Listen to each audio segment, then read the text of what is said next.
start a series called Sunday Storytime where I tell a random story about my life, and that's what we're gonna do. So I have a list of different things I'm gonna talk about on Sundays, and I'm gonna go over them and we'll see what happens, you know, just Sunday Storytime. Some of them are happy, some of them are weird, some of them are crazy, but we're just gonna go and see what happens with the series. So I'm gonna record it on Sunday and I'm gonna post it on Sunday. A double. Might post more than one. I might just post one. We'll see what happens. So the first thing I'm going to start off with is telling the story about my first job. I worked at Ruby Tuesday. Ruby Tuesday. Yeah, you heard that right. But I wasn't quite 16 yet. It was 2006 and I was almost 16. And the manager, his name was Rick. He was like, I want you to be 16. And I was like, okay. So when I turned 16, I started working there. And I was a hostess. And I used to make money because how hostess used to work every Tuesday is you got paid a flat rate per hour, which I think was like $6.50 an hour. But you would also get tipped out at the end of the day from the servers. Why the servers were paying for hostess? Now that I think about it, that should not have been the case. The restaurant should just pay hostesses more and called it a day, because the host has nothing to do with the service other than opening the door, maybe if someone had a stroller or wheelchair or something, and greeting you and saying hello and giving you a menu and sitting you down. That's all that I did. And we would do it in a rotation. So I met a lot of really great people in that time of my life. And what brought me bringing this up is the other day I was at Whole Foods and I saw one of my old coworkers from Ruby Tuesday. Now, mind you, I used to work about 40 minutes from where I currently live. So me seeing a former Ruby rebel in the wild was crazy. I keep up with a few of my coworkers from many moons ago, but not a lot of them. And I have quite a few stories from there that I might go into another time. But I worked there for 4 years, part-time. I started off as a host, turned into a to-go girl, which I became really good, which in reality, that could have been an early indicator of my later diagnosed ADHD, but we'll talk about that another time. Save that for another Sunday.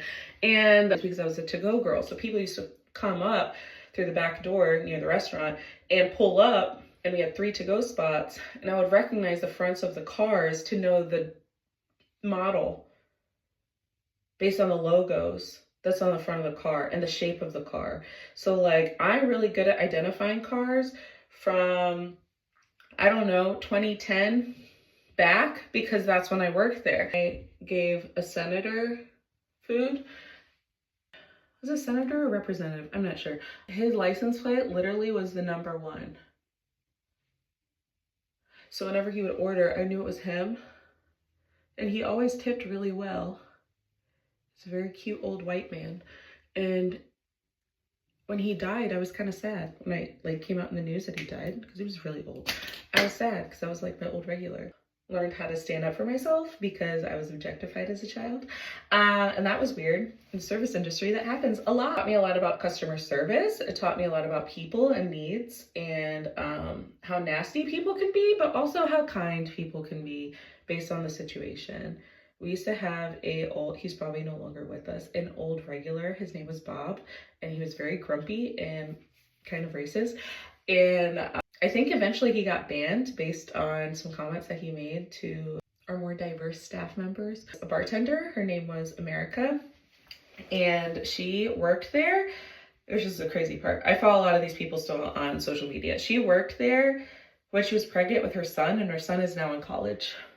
And it's been really cool to like watch him grow up, even though he probably has no idea who I am. But like, I remember when his mom was pregnant as a bartender working at Ruby Tuesday. Now he's in college. Like, that's how I feel. I'm very old. So anyways, I used to work at Ruby Tuesday. That was my first job. I was a server, an expo, a to-go girl. I did some food prep too. Ruby Tuesday. It's no longer there. They took it out. We used to have reunions. We used to do all sorts of fun stuff.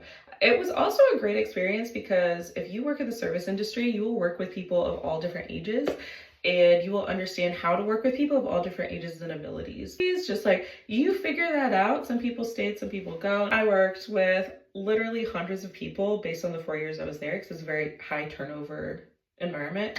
But it ultimately taught me a lot, especially now that I own my own coffee shop and my own restaurant. It showed me a lot of the things and prevented a lot of problems from happening based on my knowledge from working in that environment. I was mostly front of house, but being an expo, I'm going to save that story for another day, definitely taught me a lot about management and putting pieces together, because the expo is the person that stands in the window and organizes the food as it comes out. And one tip that I could tell any expo, and anytime I ever trained an expo, I would tell them, you have to build a relationship with the kitchen, know all of their names, and figure out what drinks they want. It is hot in a kitchen. Give these cooks some water. Find out if they like ice. Find out if they like Coke. Figure out what they like. And without even asking them, do you want something to drink? Just give them a cup. What happens if you treat your kitchen staff well? If you need something on the fly, they make it. Why? Because you care about them. They will do it because they're like, she got my back and she needs something for me. And it's a relationship that works two ways. Servers will be screaming in my face, I need this now. And I was like, you forgot to do this. I will get this done as soon as I can. And it taught me how to be professional and how to organize stuff. Some servers hated when I was on Expo, but we hardly had any like super slow ticket times when I was on there. And they tried to have me work more, and I said, pay me more. And they said, no. I said, I will keep with my 2 shifts a week. And that's all I did. Very high stress. Being an expo on Valentine's Day, team too much. Moral of the story is, if you are a parent, have your kid work in a restaurant. My parents didn't say you have to do this. I work there because my aunt offered me the position, kind of, because she worked there and she could take me to and from because I didn't have a car at the time. Thank you, Aunt Tanya. But moral of the story is, work in food or retail as a kid, and you will learn so much about people and how to treat others. So much. And you also can build some great relationships that can last the rest of your life. That's all I gotta say. Sunday story.